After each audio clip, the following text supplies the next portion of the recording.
Hello, Shadwell here, ready to talk about the next film in my collection, Book of Shadows Blair Witch 2 from 2000. It's directed by Joe Berlinger and stars Kim Director and Jeffrey Donovan. I love this movie, and yes, I'm aware that's a very unpopular opinion, but I don't give a fuck. It's such an unpopular opinion, in fact, that over 15 years later they made another Blair Witch movie and tried to convince the world that it was the official sequel to the first film. As it just so happens, that 2016 re-sequel, which now just goes by the title of Blair Witch, was a massive piece of shit. Which is hilarious because the main reason it is such shit is because it is a copy of the first film. Kids go to woods with cameras, kids get lost in woods with cameras, kids panic, kids start dying, no one makes it out alive. People hated it because of that. I mean, there's more reasons to hate it, like having a very weak script, some awful camera work that makes the original film's camera work look steady by comparison, and some truly terrible acting along with a laughable ending. My point is, this film, Book of Shadows Blair Witch 2, was anything but a copy of the original film.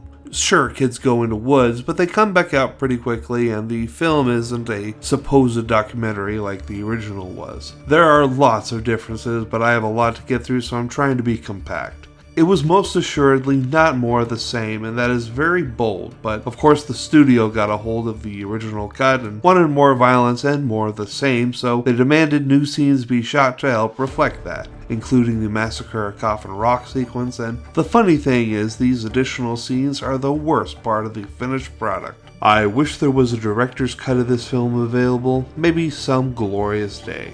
But my favorite part is the character of Sheriff Cravens, who has a very committed and direct way of talking that makes me giggle. Not in a bad way, I think it's great. It's just so over the top and in line with what the sequel was supposed to be originally that, again, I think it's a shame that a director's cut doesn't exist. And The Secret of S River was ambitious as fuck too, because all those hidden secrets were in the film in the theater, but not explained for what it is until the home video release. I wish I had more time to talk about this film because I love defending it, and I will most certainly die on this hill. Book of Shadows Blair Witch 2 is a good film, and the director's cut would have been even better, so I give the only cut available, the theatrical version, a B, shout it from the rooftops, and tomorrow we watch the final 50 Decrepit Crypto Nightmares movie, The Crate. See y'all then.